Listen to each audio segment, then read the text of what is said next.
Hi, Jonas here with Casket Builder Supply.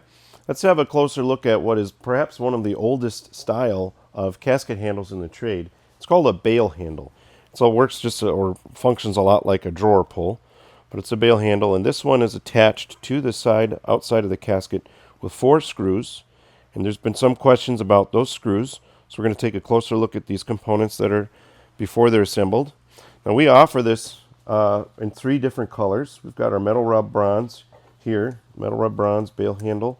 We've got our hand forged black, and we've got what we call oil rub bronze. But you can also buy the whole thing in plain steel and finish it yourself, either powder coat it.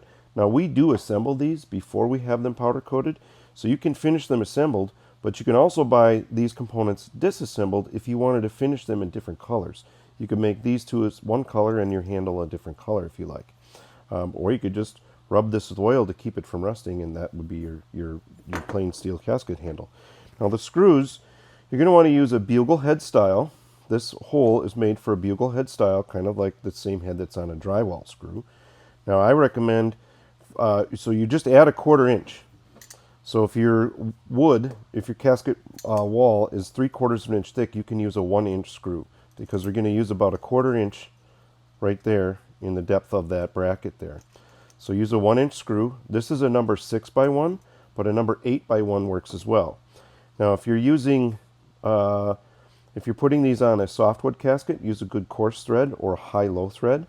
And if you're putting these on a hardwood casket, you're going to want to use a finer thread, a fine thread style screw. Again, a number at least 1 inch thick.